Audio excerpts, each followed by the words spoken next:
Bueno, empezaré la clase, Johanny, porque son dos clases bien largas. Sí, doctorita. Listo. Buenas tardes. Habla la doctora Inostroza. Vamos a empezar las clases del día de hoy correspondientes a anestesia regional y relajantes musculares.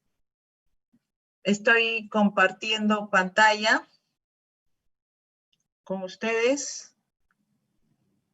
¿Se ve claro la pantalla, alumnos? Por favor, pueden usar su micrófono. Sí, Sí se ve, doctora, sí se ve en la pantalla. Gracias. Bien, entonces el día de hoy vamos a hablar de anestesia regional. El día de mañana o el día miércoles van a hacer su práctica de correspondiente a anestesia regional. Y vamos a ver pues que, recordando la primera clase, teníamos que la anestesia se clasificaba entre ellas en anestesia general, anestesia regional, ¿no? Y dentro de la anestesia general podían haber otros tipos de anestesia también como la combinada.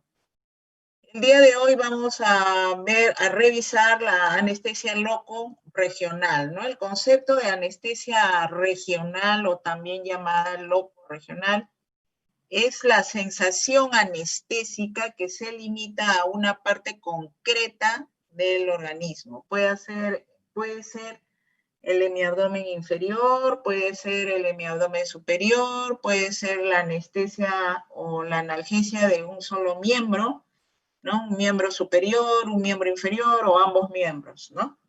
De una parte concreta del organismo.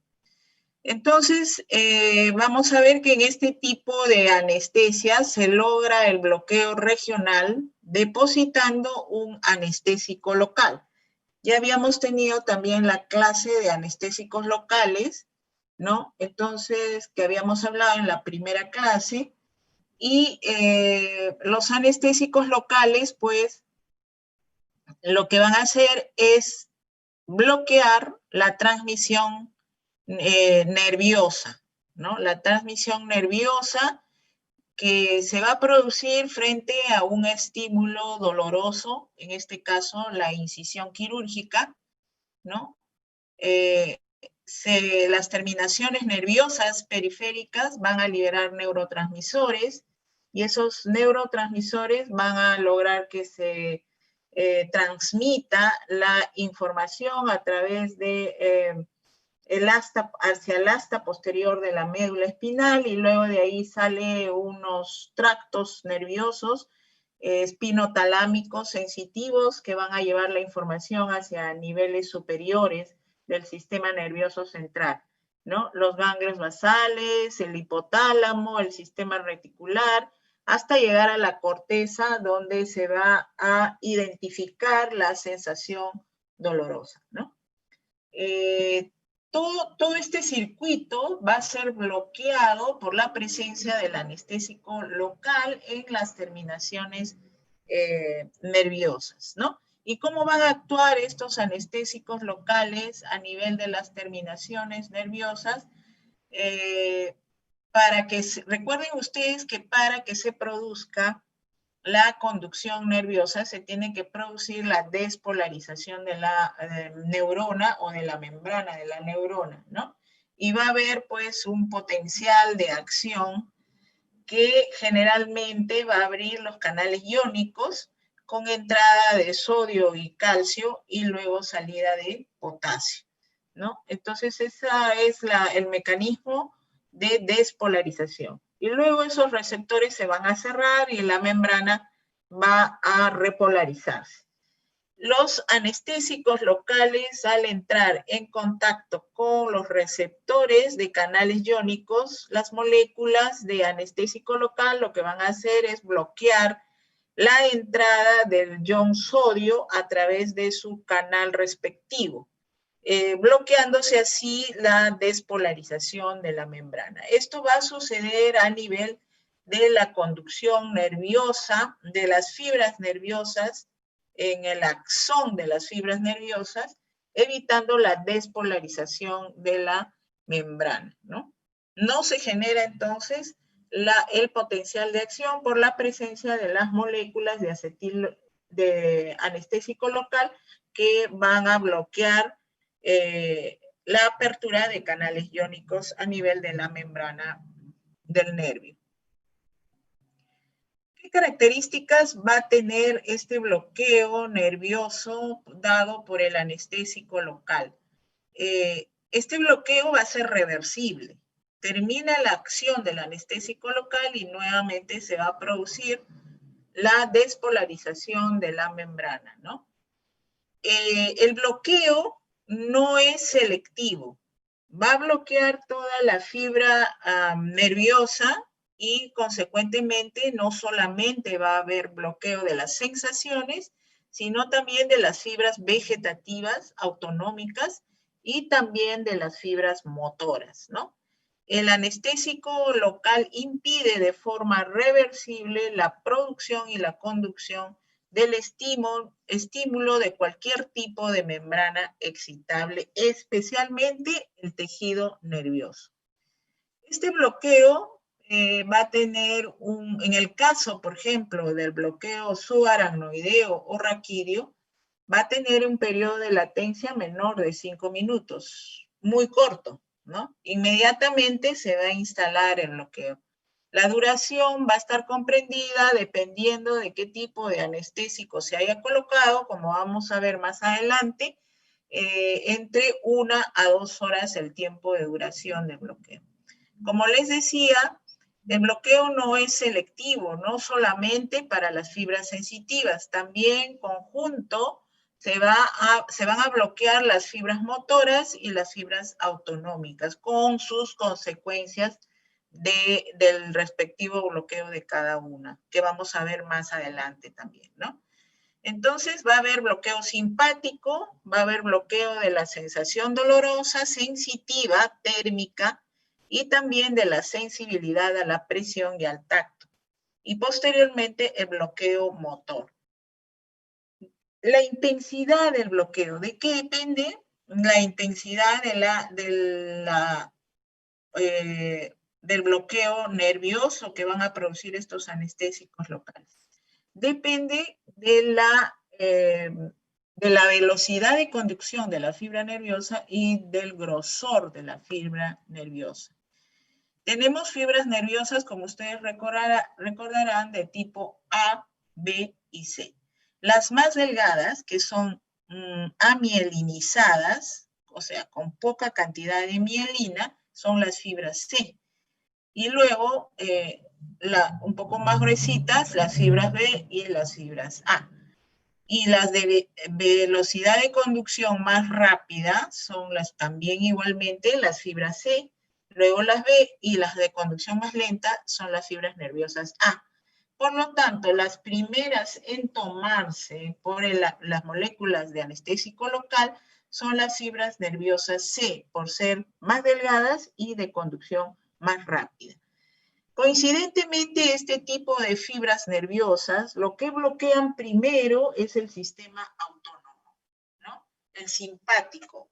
Entonces, la acción va a ser del anestésico local. Lo primero que va a producir es una respuesta autonómica en el paciente, sea de taquicardia, sea de bradicardia, sea de hipotensión generalmente por la vasodilatación que va a producir, y luego concomitantemente con esos bloqueos autonómicos va a haber también bloqueo sensitivo, ¿no? Conforme va pasando el tiempo, pero los primeros segundos, minutos, los efectos son a nivel autonómico.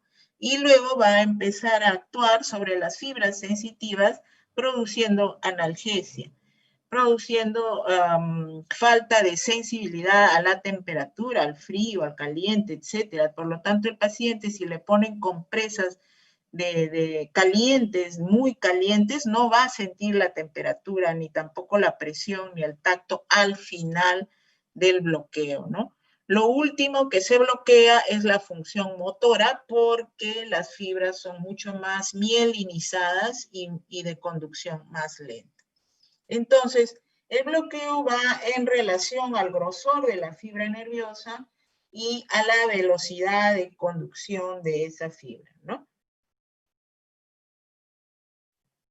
Recuerden que habíamos mencionado que dentro de la anestesia locorregional teníamos anestesia raquídea o subaracnoidea y anestesia epidural o epidural o extradural o peridural también llamada.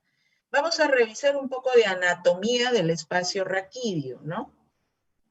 Y tiene que ver pues con la distribución de la médula a través de todo el canal raquídeo y sus terminaciones nerviosas, sus fibras nerviosas que salen a través de los agujeros de conjunción de las vértebras. Y es ahí donde los anestésicos locales van a actuar, ¿no? Bloqueando, como ya les dije, los canales iónicos, la entrada de sodio y calcio a la célula, evitando así la despolarización del nervio. Entonces, tenemos que tener presente que el espacio subaracnoideo, observen, primero está la piel en la región torácica posterior, la piel, el celular subcutáneo, luego vienen los ligamentos supraespinosos que unen todas las apófisis espinosas de las vértebras, luego el ligamento interespinoso que une todas las apófisis espinosas de esas vértebras, e inmediatamente después está el ligamento amarillo. Después del ligamento interespinoso viene el ligamento amarillo e inmediatamente después viene el espacio epidural. Como dice su nombre, epi, encima de o antes de la dura madre. Luego viene la meninge, la dura madre, las tres meninges que van a rodear a la médula espinal, la dura madre, la aracnoides y la que está en más contacto con la médula, la pía madre, ¿no? Entonces, observen el espacio epidural donde va a caer el anestésico local cuando decidimos administrar anestesia epidural y el espacio subaracnoideo o raquídeo donde fluye el líquido cefalorraquídeo y está entre la aracnoides y la pía madre, ¿no? Ahí es donde se va a colocar el anestésico local cuando hiperbárico, ¿no? Ahora vamos a recordar qué significa eso. Este es un corte sagital del espacio raquídeo y observen, este es el ligamento amarillo, este es el espacio epidural que contiene plexos venosos, contiene fibras nerviosas, luego viene la dura madre, el espacio subdural, ¿no? Luego viene la aracnoides, esta celeste es la aracnoides, y luego viene el espacio subaracnoideo, que también, al igual que el espacio epidural, contiene plexos venosos y también arteriales y fibras nerviosas, ¿no? Y luego viene la pía, que está en contacto directo con la médula espinal. Entonces ya nos hemos ubicado anatómicamente en el espacio raquídeo, y tenemos que decir que la médula espinal se extiende hasta la región lumbar 2, ¿no? Luego esto ya es lo mismo que les he venido diciendo, la pía madre recubre la médula espinal y los nervios, la dura tiene una cubierta fibrosa y dura que recubre la médula espinal en el canal medular, y la aracnoides que está entre la pía y la dura madre. Y entre la aracnoides y la pía se encuentra el espacio subaracnoideo, que alberga pues nervios raquídeos con función sensitiva, motora y vegetativa. El espacio epidural envuelve toda su longitud a la dura madre de la médula espinal y de las raíces nerviosas desde la región occipital hasta el hiato sacro, ¿no? Está localizado entre el ligamento amarillo y la dura madre y contiene harto tejido conectivo, graso y vasos, ¿no? Plexos venosos. Vamos a hablar del bloqueo subaracnoideo. El bloqueo subaracnoideo se va a realizar a través de una aguja que vamos a insertar en el espacio interespinoso a nivel lumbar hasta llegar al espacio subaracnoideo. Y a continuación vamos a depositar el anestésico local respectivo. Para esto tenemos que colocar al paciente en una posición especial, que puede ser en decúbito lateral izquierdo o puede ser en posición sentada. En realidad, es eso de acuerdo a la decisión del anestesiólogo, ¿no? Pero ahora vamos a ver que esa posición va a influir también en la distribución del anestésico local. Al paciente se le coloca generalmente en decúbito lateral cuando son gestantes para aminorar la intensidad de la hipotensión por vasodilatación que produce el anestésico local ante el bloqueo autonómico, ¿no? Entonces, tenemos que tener reparos anatómicos para elegir o decidir a qué nivel vamos a punzar. Hay un principio que siempre tenemos los anestesiólogos, que debemos punzar a en la zona más cercana a la incisión que va a realizar el cirujano para obtener bloqueos muy efectivos, ¿no? Entonces, para eso tenemos que tener en cuenta los reparos anatómicos. Por ejemplo, los bordes de las escápulas, ¿no? Los bordes subescapulares equivalen al espacio intervertebral C7. Las espinas ilíacas, si usted traza una línea horizontal uniendo las espinas ilíacas, eso corresponde al espacio intervertebral entre L3 y L4. Hay que tener en consideración que la médula espinal en el adulto está hasta L2. En el niño probablemente hasta L1, ¿no? El borde inferior de la última costilla, ¿no? Corresponde a L2. Bueno, entonces en posición sentada cambia la ubicación, ¿no? Acá en esta posición como que es más cómodo abrir los espacios intervertebrales entre vértebra y vértebra para poder que la aguja progrese adecuadamente entre ambos cuerpos vertebrales. Entonces es importante saber que en caso de la anestesia subaracnoidea o raquídea usamos generalmente agujas de un grosor muy delgado, ¿no? Esta es la aguja raquídea, no es esta. Este es un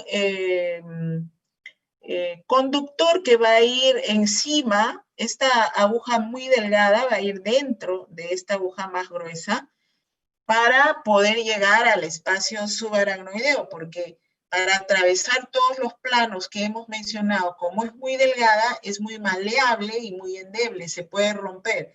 Entonces va con un guiador, que es este mucho más grueso, pero este no va a llegar hasta el plano ni siquiera del ligamento amarillo, sencillamente este solo va a llegar hasta el plano del ligamento interespinoso, y ahí va a llegar y luego el que va a entrar, solamente este le va a dirigir hasta el espacio, hasta el ligamento interespinoso, y luego la aguja raquídea se va a introducir hasta llegar al espacio subaracnoideo. Entonces tenemos diferentes calibres de aguja para administrar anestesia subaracnoidea, pero nosotros usamos generalmente la más delgada, ¿no? El calibre mucho más delgado, que es como si fuera el grosor de un pelito, de un cabello de nosotros, ¿no? Y esta es bien delgada, que está con aumento, es maleable, flexible, y es de un calibre 27G, ¿ya?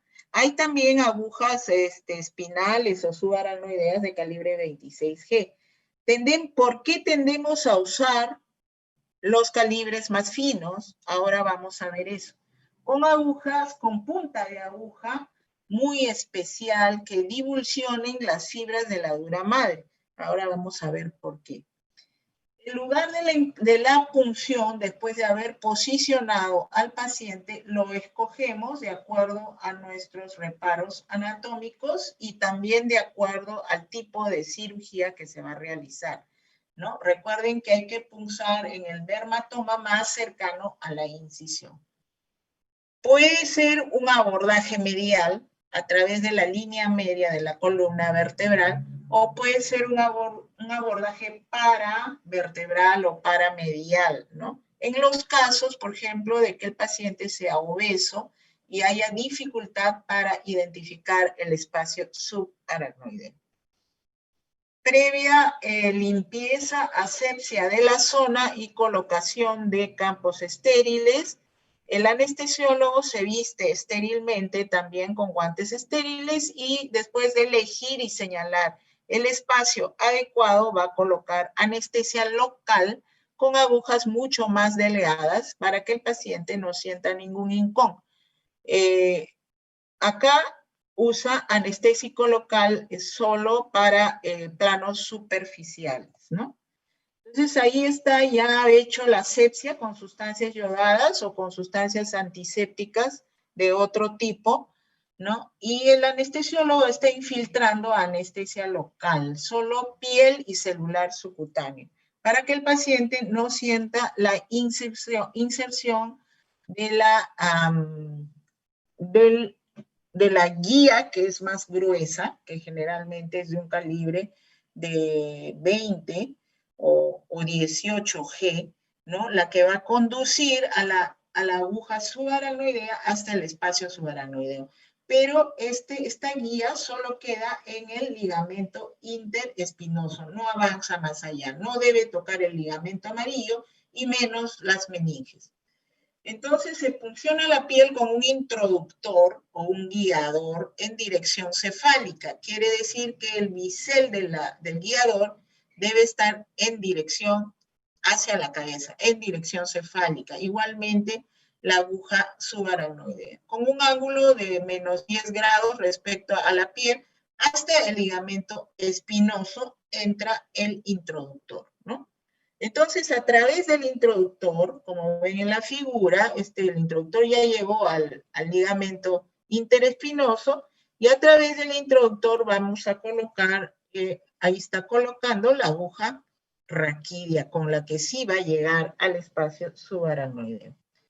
¿Cómo sé que he llegado al espacio subaracnoideo? Cuando hay goteo de líquido cefalorraquídeo de características normales, ¿no? Se deja que gotee 1 o 2 gotitas y luego se va a conectar la jeringa que lleva el anestésico local de concentración generalmente hiperbárica. En nuestro país existen solo anestésicos locales de concentración hiperbárica para uso subaracnoideo. Ahora vamos a ver por qué se llaman hiperbáricos. Entonces, embolamos la jeringa a la aguja e inyectamos, introducimos el anestésico local que está cargado acá y como verán es de poco volumen, es poca cantidad, son máximo 3 centímetros, 2 centímetros del anestésico local que se coloca para anestesia subaracnoidea, ¿no?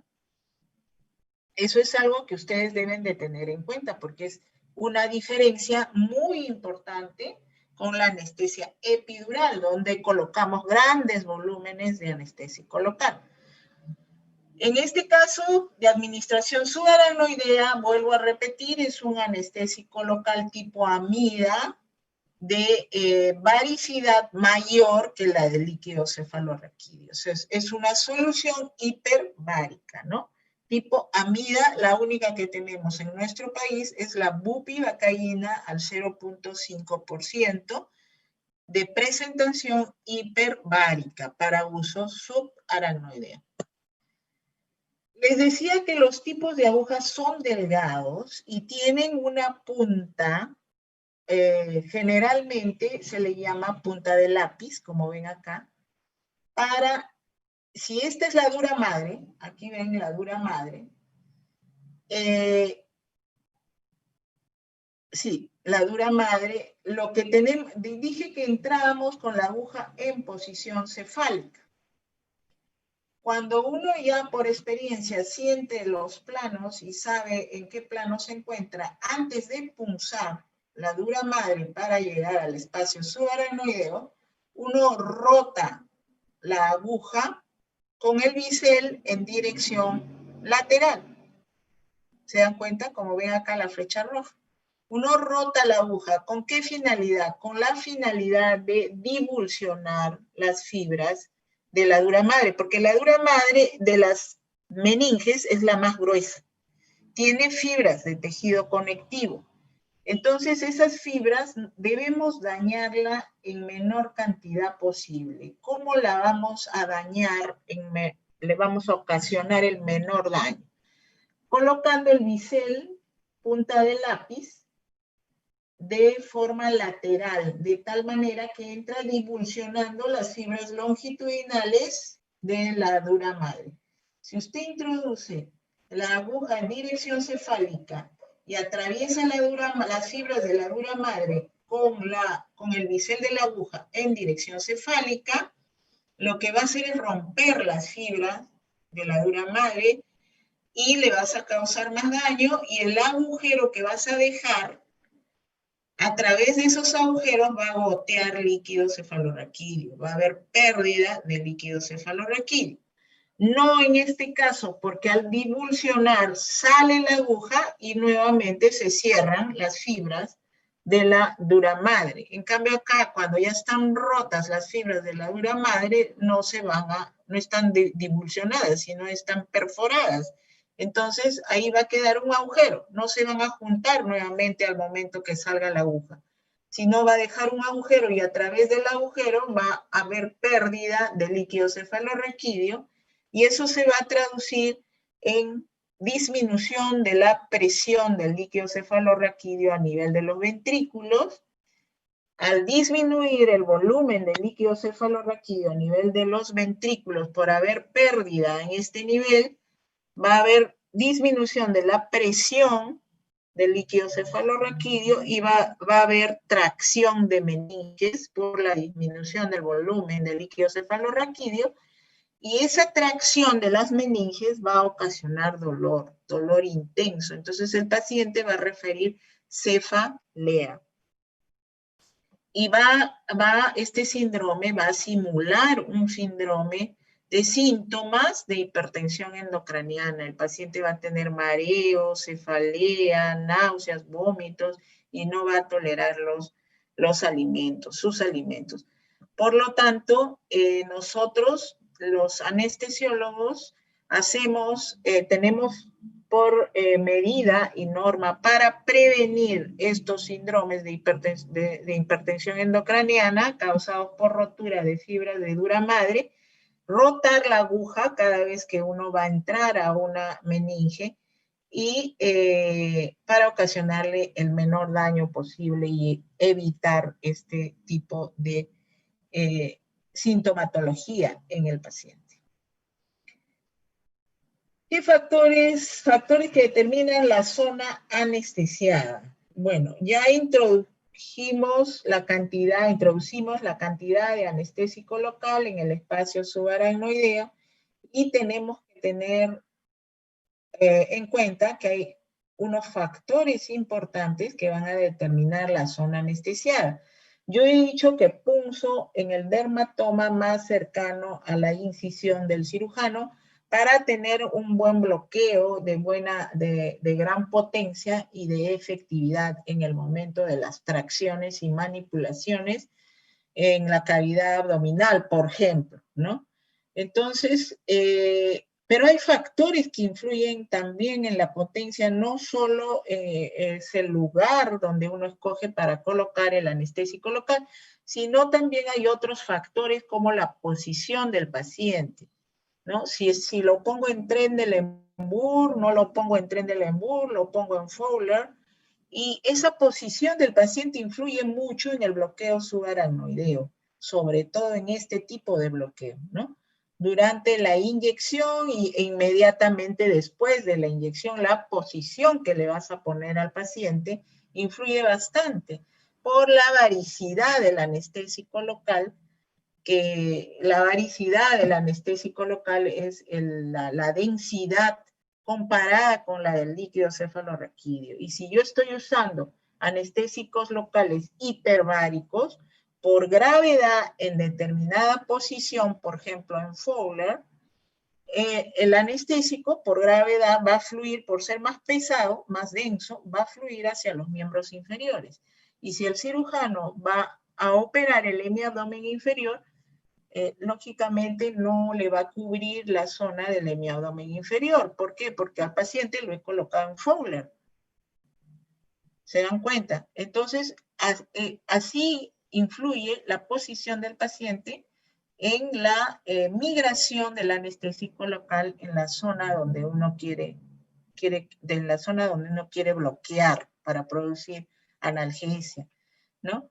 La dosis del fármaco también es otro factor importante.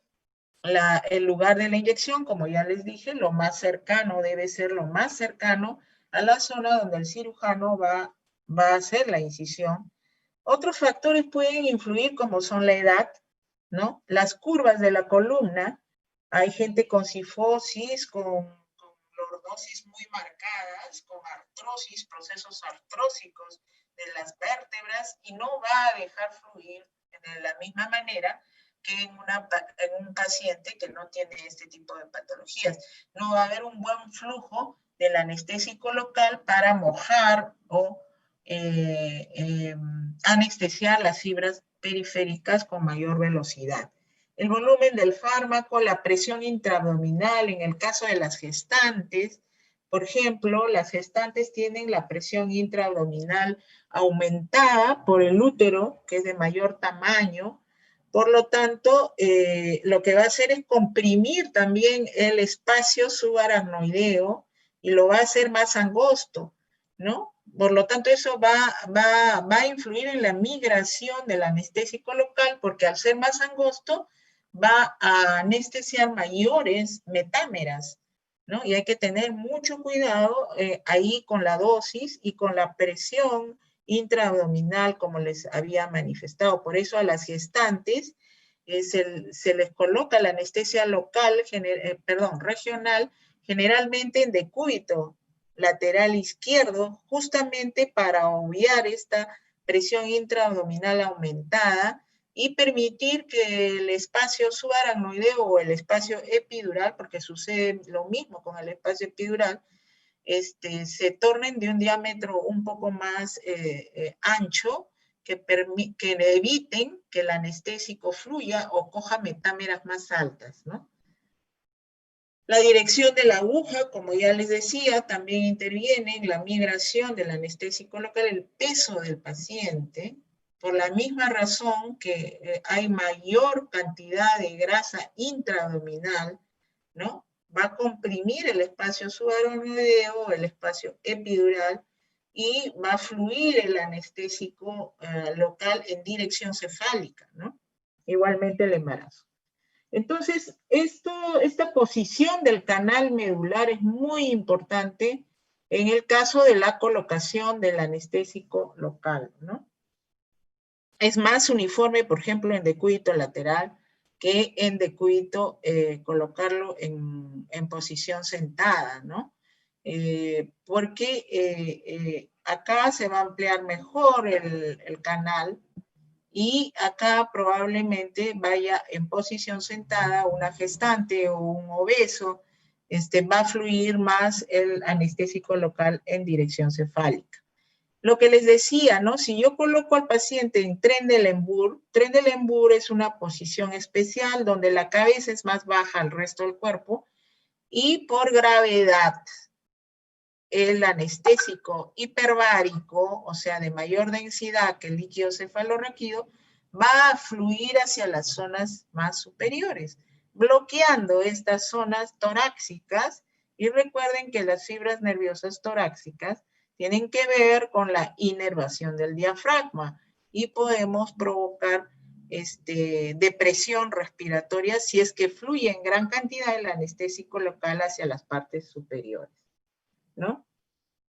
Igualmente en esta posición, en decúbito lateral, ¿por qué fluye? Porque es hiperbárico y yo lo estoy colocando en posición de Trendelenburg. Entonces la gravedad interviene ahí, ¿no? Nosotros decimos que un anestésico local es hiperbárico cuando es mayor que la densidad del líquido cefalorraquídeo.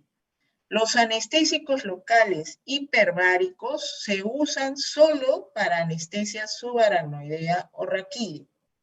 Los anestésicos locales isobáricos, que tienen la misma varicidad que el líquido cefalorraquídeo, se usan para anestesia epidural, no para anestesia subaracnoidea, para anestesia epidural, ¿ya? Recuerden que en nuestro país solo tenemos dos amidas, bupivacaína y lidocaína. Los ésteres de tipo procaína y tetracaína ya no existen, ¿ya? Esos son anestésicos locales tipo éster.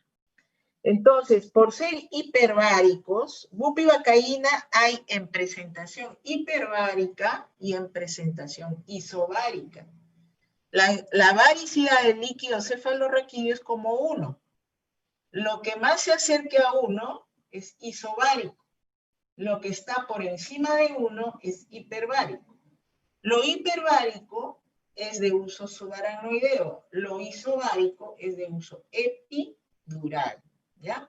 Entonces, tenemos bupivacaína en Perú hiperbárica en dilución de dextrosa al 8.25% y tenemos isobárica, también presentación isobárica. Las dos son de la misma concentración, ¿ya? Pero de varicidad diferente. La lidocaína existía en presentación hiperbárica, pero la evidencia científica ha arrojado que esta presentación es muy dañina. Provoca irritación de la fibra nerviosa, parestesias, dolores, etc. Entonces ha salido del mercado la lidocaína en presentación hiperbárica. Solo tenemos la lidocaína en presentación isobárica para uso epidural. Entonces, la posición de Trendelenburg por gravedad en soluciones hiperbáricas va a hacer que agarre metámeras más superiores, porque es más pesado, ¿no? Si yo le pongo en Fowler la posición contraria a Trendelenburg, la bupivacaína hiperbárica va a fluir hacia los miembros inferiores. Entonces, esa es la posición del canal que también influyen con el bloqueo subaracnoideo y la varicidad del anestésico local. La dosis, sí, también las dosis para el bloqueo subaracnoideo son menores y los volúmenes también son menores que para uso epidural, ¿ya?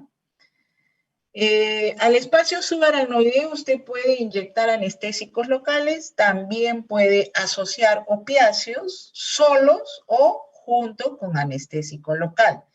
Pero mucho cuidado porque los opiáceos por vía subaracnoidea o por vía epidural igualmente tienen sus mismos efectos colaterales que debemos estar constantemente vigilando y previniendo que se presenten, ¿no? Para poder reconocerlos y actuar rápidamente, ¿no? Y generalmente potencian pues la acción de los anestésicos locales. Se puede asociar bupivacaína o lidocaína con medio centímetro de fentanil, por ejemplo, ¿no? Para uso epidural o para uso subaracnoideo. Indicado en cirugías, la anestesia subaracnoidea en cirugías de miembros inferiores, traumatología, vascular, urología, ginecología. Son de rápida acción. El bloqueo subaracnoideo es de inicio de acción rápido, en 2 a 3 minutos ya está anestesiado los miembros inferiores, ¿no? Y produce una analgesia al 100%, con un bloqueo motor también al 100%. Quiere decir que el paciente que va a ser sometido a un bloqueo subaracnoideo no va a sentir ni tacto, ni presión, menos dolor, pero sí va a haber un bloqueo autonómico importante que el anestesiólogo debe saber prevenir la vasodilatación intensa que se produce por el bloqueo subaracnoideo, administrando grandes cantidades de volúmenes intravasculares, ¿no? para evitar la hipotensión y la taquicardia consecuente a la hipotensión. Hay ventajas, bloquea la respuesta hormonal al estrés quirúrgico, ¿no? Produce analgesia completa sin afectar la respiración, salvo que usted haya puesto al paciente en posición de Trendelenburg en un subaracnoideo y pueden trepar las dosis de anestésico local, ¿no? Disminuye la incidencia de trombosis venosa profunda y embolismo pulmonar. Eso es muy cierto. Las anestesias raquídeas disminuyen todo lo que es retorno venoso. Y las contraindicaciones serían las infecciones sistémicas y localizadas, la coagulopatía, todo paciente que esté con terapia anticoagulante o tenga trastornos de discrasia sanguíneas, está contraindicado absolutamente colocar una anestesia regional, tanto el bloqueo subaracnoideo como el bloqueo epidural. Pueden haber complicaciones del efecto producido por gran velocidad o grandes dosis colocadas del anestésico local para determinado paciente. Siempre hay que tener en cuenta quién es el paciente previamente y ver cuál es su diagnóstico, ¿no? Por ejemplo, está contraindicado también colocar un bloqueo subaracnoideo en el caso de un shock hipovolémico. Si yo sé que va a haber un bloqueo autonómico por bloqueo subaracnoideo, ¿cómo lo voy a colocar o lo voy a indicar para un choque hipovolémico, por ejemplo, ¿no? Entonces, ahí estaría contraindicado, ¿no? ¿Por qué? Porque una de sus complicaciones es la bradicardia y la hipotensión que produce, ¿no? Bien, también puede haber apnea por bloqueo de niveles metámeras superiores, ¿no? Que tengan que ver con la inervación del diafragma. Hay retención urinaria, ¿sí? Porque se anestesian también las raíces sacras, ¿no? Disminuyendo el tono vesical y el reflejo de micción. Y si usted ha aunado fentanil u opioides al anestésico local, igualmente se va a potenciar ese efecto de retención urinaria, ¿no? Sobre todo en los varones. Como les decía, por la acción del opioide puede haber depresión respiratoria, prurito, retención urinaria, náuseas y vómitos, que son efectos exclusivos del opioide.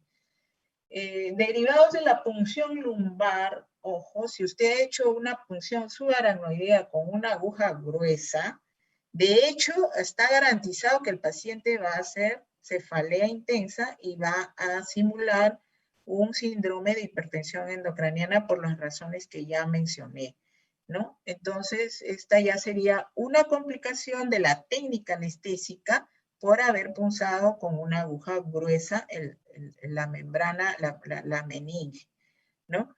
No debe suceder eso, porque ya se sabe en la literatura que las agujas más delgadas evitan este tipo de complicaciones, ¿no? Puede haber lesión de médula ósea muy raramente, todos sabemos que hay médula ósea hasta L1, lumbar 2, por lo tanto no se deben punzar espacios superiores, no hay que buscarle 3 pies al gato. Puede haber presencia de hematoma epidural, podría haber, sí, pero es muy raro, 1 en cada 250,000 anestesias. Puede haber dolor en la región lumbar, puede haber si es que ha sido difícil colocar y había mucha manipulación, ¿no? Lesión de alguna raíz nerviosa, infecciones, si es que no se ha hecho una buena asepsia de la zona, ¿no? Otra complicación, recuerden que los anestésicos locales tienen mucha afinidad por el sistema nervioso central y por el aparato cardiovascular también, ¿no? Sobre todo la bupivacaína, que es muy cardiotóxica. Por lo tanto, la administración del anestésico debe ser lentamente, no tan lento tampoco, pero las administraciones intravenosas inadvertidas del anestésico local pueden llegar hasta causar paro cardíaco, ¿no? Entonces, hay que estar muy atentos siempre cuando uno coloca este tipo de bloqueos y tener presente la cardiotoxicidad de la bupivacaína y de las migraciones del anestésico local a metámeras superiores, ¿no? Para evitar la depresión respiratoria y la depresión cardiovascular. E igualmente elegir la dosis adecuada. Recuerden que las dosis tóxicas de bupivacaína son 3 miligramos por kilo de peso. No debemos pasar esa dosis. Las dosis tóxicas de anestésico local tipo lidocaína llega hasta 4.5 miligramos por kilo de peso, ¿no? Entonces, esas son dosis tóxicas. No debemos andar en esos niveles, sino más bien por debajo de esos niveles, ¿no? Bueno, esto es para explicarles el mecanismo de la cefalea cuando se punza la meninge, ¿no? Con agujas muy gruesas o de una manera, usamos agujas con unos biseles que no sean punta de lápiz, ¿no? Y no entra con esa medida colocando la aguja en forma lateral, ¿no? Sino cefálica. Entonces, eso puede producir cefalea postpunción por la salida continua del líquido cefalorraquídeo que va a producir tracción de meninges, ¿no? ¿Qué pacientes son los más predisponentes? Los jóvenes, pero también yo he visto en pacientes de edad mayor, ¿no? Y está en relación, pues, al tamaño de la aguja, al bisel de la aguja. Y la clínica es la cefalea intensa, las náuseas, los vómitos. ¿Tiene tratamiento? Sí, tiene tratamiento, pero hay que darle reposo, hay que darle AINES y altas dosis de cafeína, ¿no? Que tome el paciente café para producir vasoconstricción de la zona. Y si es que no cede a AINES, cafeína, hay que colocar un parche hemático. ¿A qué me refiero con el parche hemático? Si yo he producido un agujero a nivel de la dura madre, tengo que cerrar ese agujero. ¿Cómo lo cierro? Con un poquito. Bueno, este procedimiento se describió hace muchos años.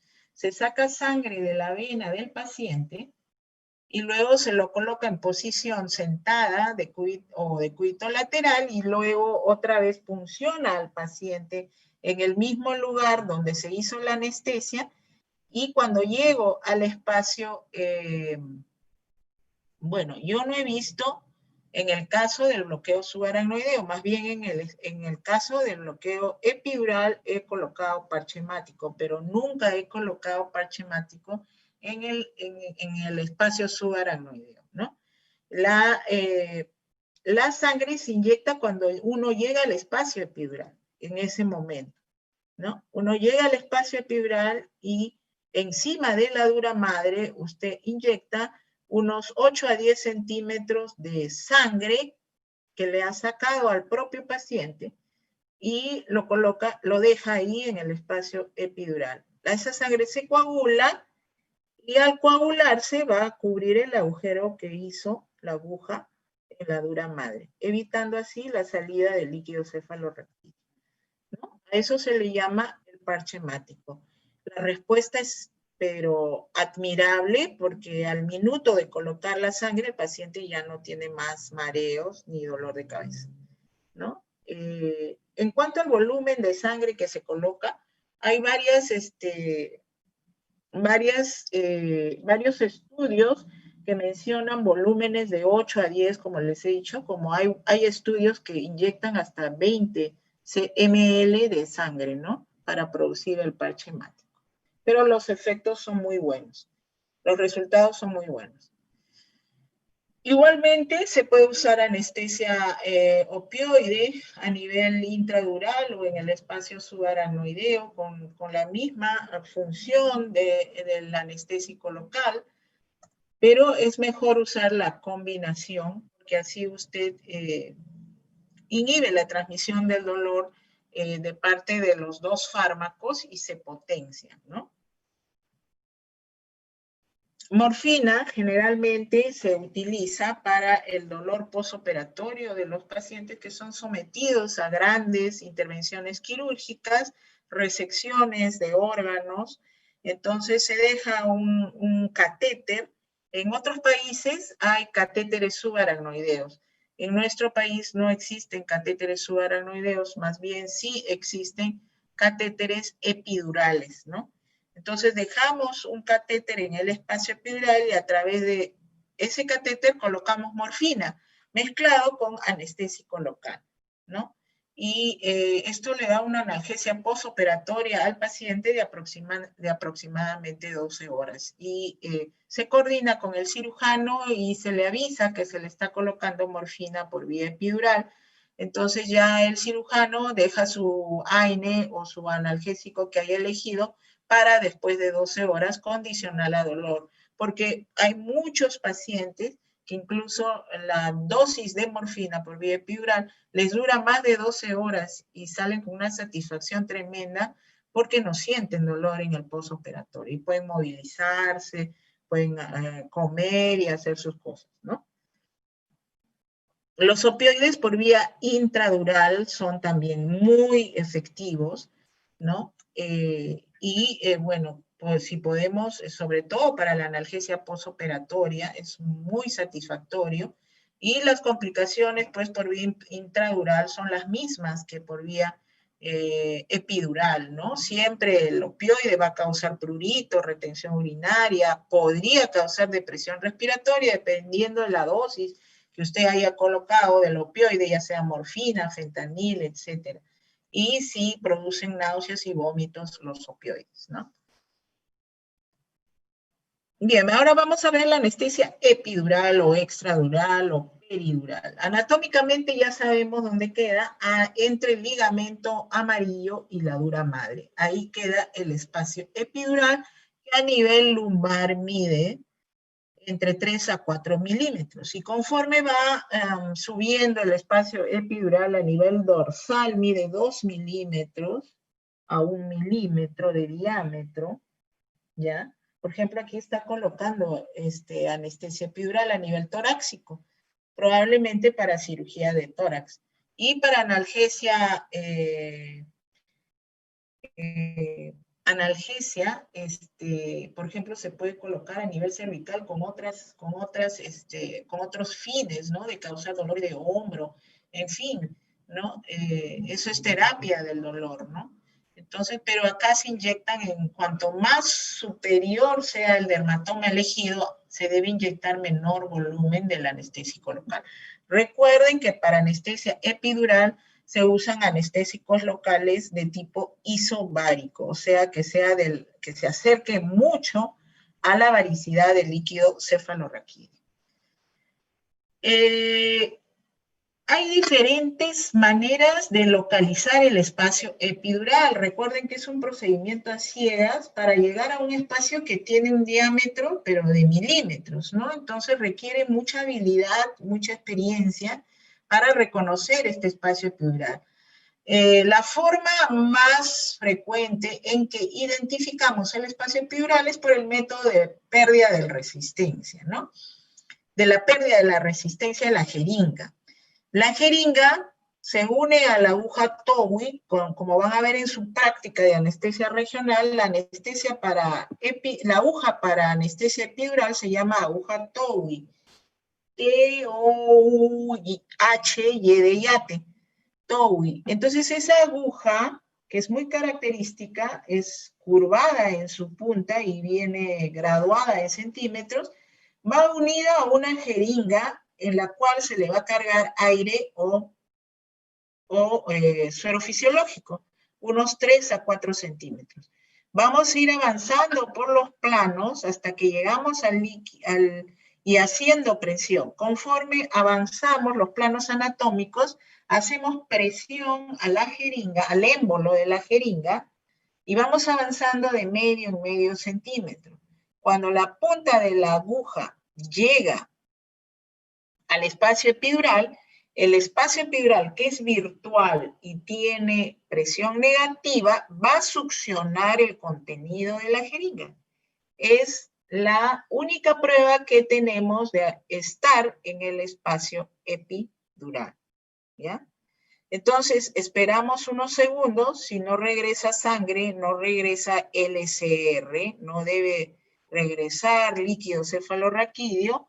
Entonces, probamos nuevamente con un poco de suero fisiológico y luego con una prueba de anestésico local isobárico, generalmente lidocaína o bupivacaína isobárica, unos 3 a 4 centímetros, esperamos 3 minutos, si no hay ninguna molestia, ningún cambio a nivel del parámetro cardiovascular y respiratorio, entonces inyectamos el volumen decidido para ese tipo de cirugía.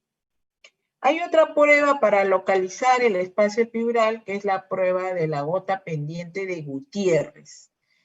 Gutiérrez, porque así se llamó el anestesiólogo que inventó este método para identificar el espacio epidural. Y es que colocas la aguja de Towi entre apófisis, en el espacio intervertebral, y le llenas a la aguja de suero fisiológico, queda una gotita pendiente, ahí como ven, y usted va avanzando, presionando en estas alitas con sus ambas manos.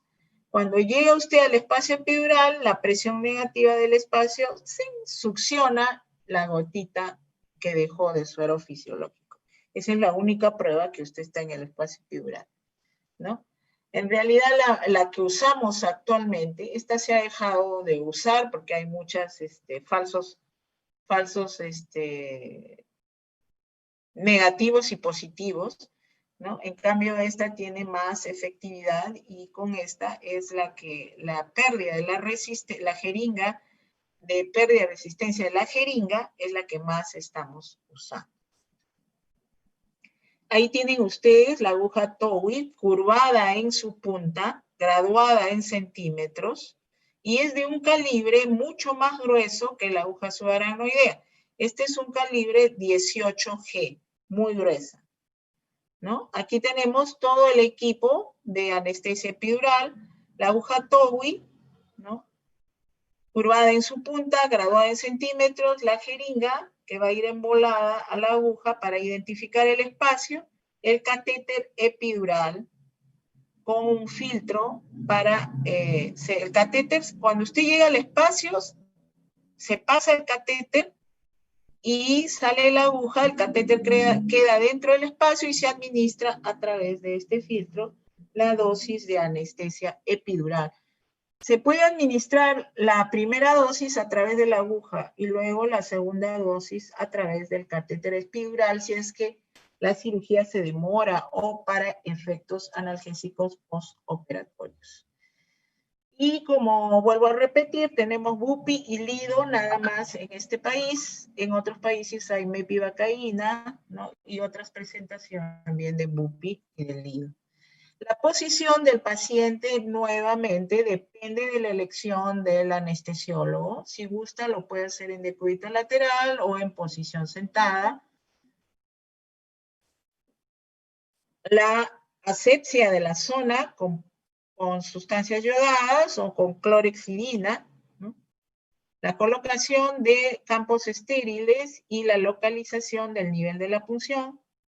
La anestesia local, porque va a entrar una aguja más gruesa, no es la aguja subaracnoidea, 27G, que es muy delgada, ¿no? La de la epidural es mucho más gruesa, 18G. Y ahí está entrando la Towi entre espina y espina de la vértebra, apófisis espinosa, ¿no? En el ligamento, atraviesas el ligamento supraespinoso y el ligamento interespinoso. Introducción de la aguja epidural. Luego le conectas a la aguja. Cuando llegas al espacio interespinoso, el ligamento interespinoso, ahí le embolas la jeringa cargada de suero fisiológico y vas avanzando de medio en medio centímetro haciendo presión al émbolo de la jeringa, que es la técnica de pérdida de resistencia. Y esta es la técnica de la gota pendiente, que va solamente con una gotita ahí pendiente y cuando llegas al espacio epidural, la presión negativa succiona la gota. En el caso de la pérdida de resistencia, llegas al espacio epidural, la presión negativa del espacio succiona el contenido de la jeringa. Es la única prueba que tenemos de estar en el espacio epidural. Después del ligamento interespinoso viene el ligamento flavum o ligamento amarillo. Inmediatamente después del ligamento amarillo se siente como un prac. No en todos los pacientes, pero se siente. Ya sobre todo en los jóvenes. En los mayores ya no se siente esa fortaleza del ligamento amarillo. Entonces hay que tener mucho cuidado y estar atentos a la pérdida de la resistencia, más que de esperar ese cambio de presión cuando uno entra con la aguja, ¿no? Usted presiona el émbolo. Si no pasa el contenido de la jeringa, todavía no he llegado al espacio epidural. Sigo entrando de medio en medio centímetro hasta que me deje entrar el contenido de la jeringa. Cuando me deja suavemente entrar el contenido de la jeringa, ya no avanzo más. Ahí me quedo. Esa es la prueba que estoy en el espacio epidural. Y voy a colocar la primera dosis. Recuerden los volúmenes para anestesia epidural, a diferencia que la anestesia subaracnoidea son mayores, 20 ml generalmente para anestesia epidural. Para anestesia raquídea, máximo 4 o 5 ml, ¿no? Cuando yo llego al espacio epidural, que es hartamente, que tiene mucho contenido de grasa, tejido adiposo y plexos venosos y terminaciones nerviosas, entonces coloco la primera dosis del anestésico y luego introduzco el catéter epidural, como ven acá. El catéter epidural entra con fines de analgesia postoperatoria o con fines de que la cirugía se prolongue y administrar más anestesia a través del catéter. Luego se retira la aguja y el catéter queda en el espacio, ¿no? Ahí está introduciendo el anestesiólogo a través de la aguja el catéter en el espacio epidural. Ahí lo está introduciendo, miren, acá está el catéter, la punta del catéter. Ya colocó. La aguja ya está en el espacio epidural y a través de la aguja Towie está introduciendo el catéter. Sale la aguja y queda el catéter en el espacio epidural. Y luego fijamos el catéter con un apósito y esparadrapo. El conector en la punta proximal para administración de segunda dosis de anestésico local o de opioides si gusta para la analgesia postoperatoria. ¿Cuál es la medida que debemos de evitar para tener complicaciones en sala de operaciones por administración de anestesia epidural? ¿No? La causa principal de complicaciones graves con anestesia epidural es la administración accidental de ese volumen de anestésico local en un espacio intravascular. Recuerden que el espacio epidural contiene plexos venosos, ¿no?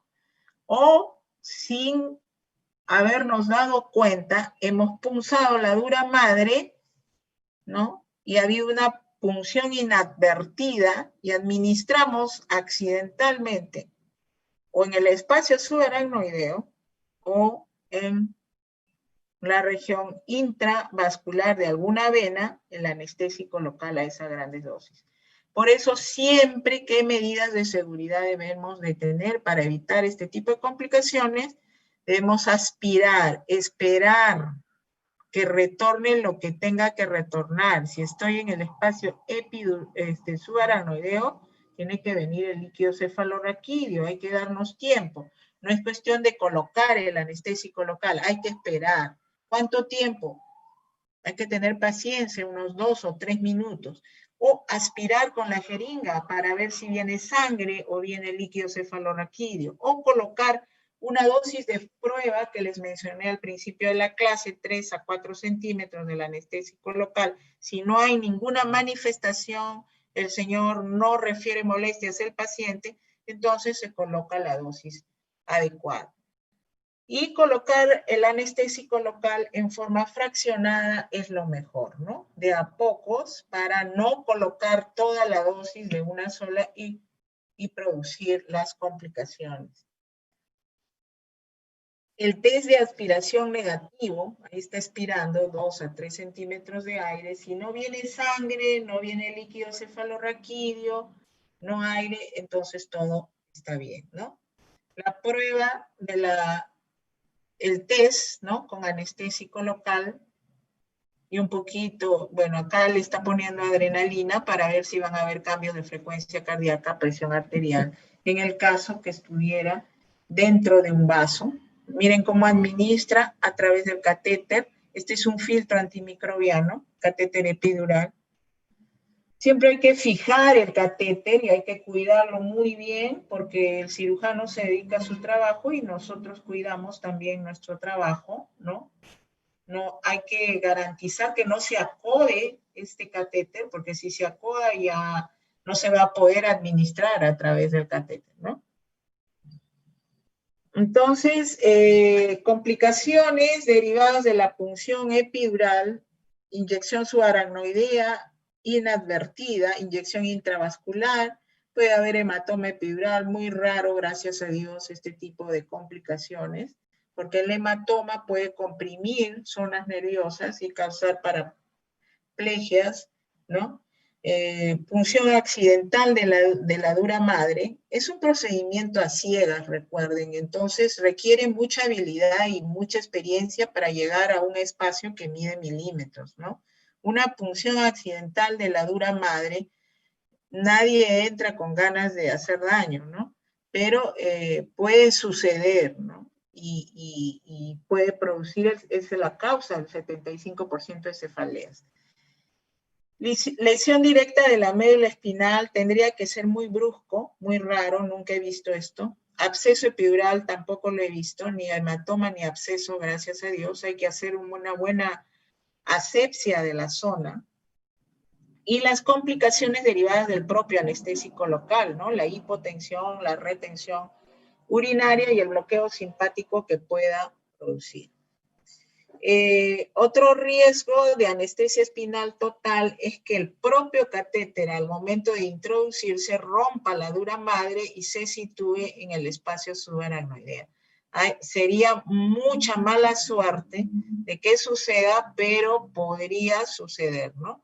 Y si se queda en el espacio subaracnoideo y nosotros creemos que está en el epidural, podemos seguir administrando anestésico local con las consecuencias que eso podría tener, ¿no? Causar hasta paro cardíaco por dosis tóxicas de anestésico local. Esta es una urgencia vital, claro, la inyección subaracnoidea. Si ese volumen de anestesia epidural, como les digo, 20 ml, pasan al espacio subaracnoideo produciendo un bloqueo completo, una raquianestesia total que te lleva hasta el paro cardíaco y tienes que hacer reanimación cardiopulmonar, ¿no? La clínica es que se presenta una hipotensión brusca que puede ir hasta la parada respiratoria y hay que estar muy atento para realizar la intubación orotraqueal, ¿no? Y la constante vigilancia de las funciones vitales, y si es que llega al paro el paciente, puedes hacer maniobras de resucitación cardiopulmonar. La inyección intravascular, ¿no? Cuando el catéter migra a un vaso, ¿no? Sale sangre por el catéter o se aspira sangre, pueden haber reacciones tóxicas agudas y se van a traducir en convulsiones, hipotensión, bradicardia, puede llegar al paro también y al coma, ¿no? El tratamiento es oxigenación, intubación, monitorización y puede también llegar hasta el RCP, ¿no? Administración de vasopresores y grandes cantidades de líquido. Gracias a Dios, esta complicación de hematoma epidural no es muy frecuente, pero puede suceder, nadie está libre de nada, ¿no? Y el hematoma actúa pues como compresor de las fibras nerviosas y puede producir pérdida de fuerza y parálisis flácida en el paciente, ¿no?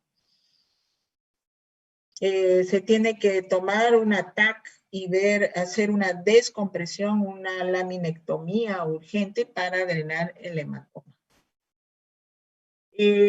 Una vez más, hay una contraindicación absoluta para colocar anestesia epidural o anestesia, sobre todo la epidural, ¿no? Y es las discrasias sanguíneas, el uso de drogas anticoagulantes, ¿no? Entonces hay muchos pacientes, por ejemplo, los adultos mayores que reciben heparina de bajo peso molecular o heparina sódica. La pregunta es cuándo suspender estas drogas, ¿no? La heparina sódica hay que suspenderla 3 a 4 horas antes de la cirugía, ¿no? Y la de bajo peso molecular se puede poner catéter 10 a 12 horas después de la última administración de heparina, ¿ya? 10 a 12 horas después usted puede colocar un catéter epidural. Después se retira el catéter, esperar 4 horas para la siguiente administración de heparina, para no producir sangrado o hematoma epidural. Estas medidas son muy importantes, ¿ya? Siempre con un control, ¿no? De los niveles de INR, si es que están recibiendo heparina o anticoagulantes, 3 a 4 días antes se debe retirar, ya sea la warfarina o cualquier otro antiagregante plaquetario que esté recibiendo el paciente, ¿no? Y con controles de INR hasta 1.5. La anestesia epidural y anticoagulación siempre hay que valorar el riesgo-beneficio, ¿no? Muchas cirugías se suspenden porque el preoperatorio no ha sido bien revisado y sigue recibiendo la warfarina hasta hace 6 horas, por decir. No se puede operar ese paciente porque le hemos programado una anestesia regional, es una cirugía de miembro inferior, y salvo que sea una emergencia, ¿no? Ahí sí entramos con todo, pero si es una cirugía programada que da tiempo para esperar, pues hay que esperar mejor antes de producir un hematoma en el paciente, ¿no? Entonces es importante saber cuántas horas antes suspender la heparina o la warfarina, cuántos días antes. La warfarina generalmente debe suspenderse 5 días antes de la cirugía, ¿no? La heparina sódica 3 a 4 horas antes de la cirugía, ¿no? La heparina de bajo peso molecular que tiene menos duración, sí, esa igualmente, ¿no? 1 a 2 horas antes de la cirugía. ¿Y cuándo puedes poner un catéter? En cuanto a heparina de bajo peso molecular, puedes poner catéter 10 a 12 horas después de la última administración de heparina, ¿no? Y cuando retiras el catéter, esperas 4 horas para la siguiente administración de heparina. Muy bien, entonces aquí está la suspensión de todas estas drogas de heparinas, ¿no? Y de anticoagulantes y el reinicio. Este es otro tipo de complicación de anestesia epidural, el absceso, más raro también. Indicaciones: es una técnica muy utilizada, la epidural, en anestesia y analgesia, tanto en cirugía torácica, abdominal, traumato, vascular, urología y ginecología, obstetricia para la analgesia del parto y con las contraindicaciones que ustedes ya saben. Ventajas: produce analgesia completa sin afectar la respiración, ¿no? Bloquea, mejora la función pulmonar aliviando el dolor, bloquea la respuesta al estrés, tiene efecto analgésico, ¿no? Y disminuye igualmente que la subarachnoidea, la trombosis venosa profunda y el embolismo pulmonar. ¿Se pueden agregar opioides? También, igual que la raquidia, se pueden agregar opioides. Bien, hemos hablado entonces de anestesia raquidia, anestesia epidural, y ahora vienen los bloqueos de los plexos y la anestesia local. La anestesia local, a diferencia de la anestesia regional, se va a bloquear un pequeño sitio de una herida, ¿no? Donde se va a realizar la intervención quirúrgica.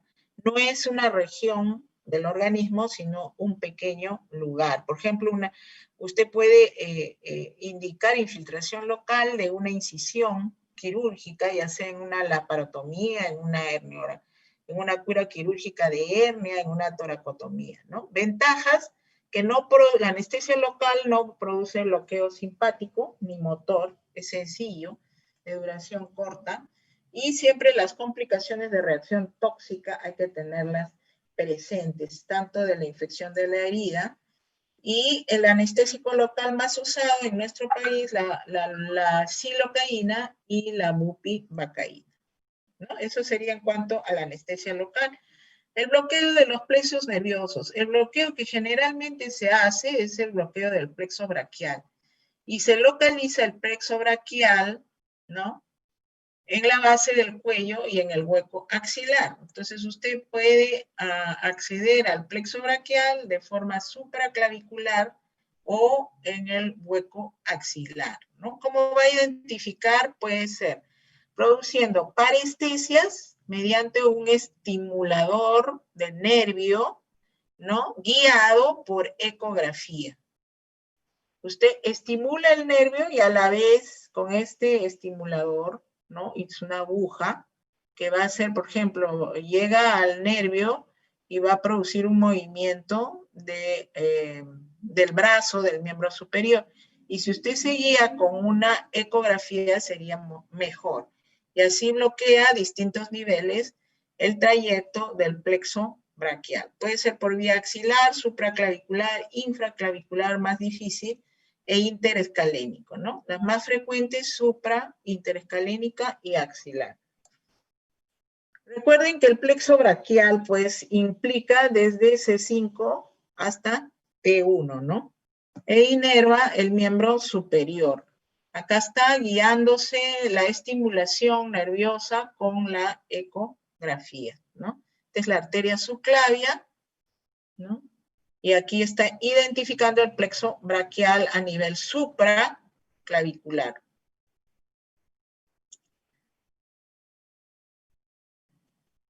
Es todo esto, el plexo braquial, señalado con flechas rojas. Esta es la aguja, esta es la punta de la aguja. La arteria subclavia, ¿no? Están ahí nomás, al ladito. Esta es por vía infraclavicular y esta es por vía axilar, ¿no? El problema es que acá, en el hueco axilar, el plexo braquial se subdivide, ¿no? Y se sale de la vaina, de todo el conjunto de nervios, se sale el músculo o el nervio, músculo cutáneo, ¿no? Y ese tendría que punzarse o identificarse solo más en la cara interna del hueco axilar. Hay otro tipo de bloqueo, el bloqueo de Bier, que se inventó fue inventada por este anestesiólogo Bier en una de las guerras mundiales, me parece que fue en la Primera Guerra Mundial, para los pacientes o los soldados que necesitaban cirugías de miembro superior, ¿no? ¿Y en qué consiste? En la exsanguinación de la extremidad superior con una venda de Smash, ¿no? Y luego se coloca un manguito de presión, se infla y se canaliza una vena periférica y a través de la vena periférica se inyecta un anestésico local. De tal manera que el anestésico local solamente va a circular en esta zona. Y acá está presionado, no va a fluir a la circulación sistémica. Entonces el anestésico local va a actuar solo en la zona del brazo. No se debe quitar la isquemia hasta que haya transcurrido, ¿no?, toda la cirugía, para evitar que pase el anestésico local a la circulación sistémica. como les digo, en la Segunda Guerra Mundial fue que se usó o se inventó este sistema, esta técnica de administración, y lleva el nombre de anestesia regional endovenosa, bloqueo de Bier, ¿no? Otros bloqueos nerviosos tronculares para cirugía de mano, igualmente con el uso del estimulador nervioso y la ecografía. El estimulador va a identificar el nervio produciendo parestesias y respuestas de flexión, ¿no? Igualmente acá el bloqueo del nervio ciático popliteo lo está identificando las fibras nerviosas con el estimulador nervioso. La efectividad mejora con el uso de la ecografía para cirugías generalmente de miembros inferiores, ¿no? Los bloqueos del nervio ciático popliteo, nervio tibial, nervio peroneo, etcétera, para cirugías de miembro inferior. Y por último, la anestesia local, que ya la habíamos mencionado, ¿no? Inyección de un anestésico local, enfriando el área aplicado directamente por cloruro de etilo. Anestesia tópica, por ejemplo, en la cirugía de catarata. Los oftalmólogos usan para analgesiar el ojo, ¿no? Enfriando el área, aplicando directamente cloruro de etilo. Anestesia tópica para cirugía de catarata. Y por último, no sé si recuerdan en la clasificación de la anestesia general, dijimos que existía la anestesia general de tipo combinado, donde se une la general con la regional, ¿no? Para potenciar efectos de ambos fármacos y usar menos cantidad de los dos, ¿no? Del inhalatorio y del anestésico local, y para producir analgesia postoperatoria. Y aquí está el paciente intubado, recibiendo anestesia general, probablemente inhalatoria o endovenosa, y a través del catéter en el espacio epidural, ¿no? Ahí está su aguja de Towie, ha identificado el espacio epidural y ha dejado un catéter, y a través de ese catéter se le puede aplicar morfina, opioides, anestésicos locales, y vas a disminuir tu dosis de inhalatorio o de endovenoso cubierto por la analgesia que te da el anestésico local. Esta es la anestesia combinada, general con regional. Y el catéter te sirve para la analgesia postoperatoria. Bien, con esto hemos hablado entonces de anestesia regional, y vamos a compartir la segunda clase correspondiente a relajantes musculares, que es mucho más corta. ¿Hasta acá alguna pregunta?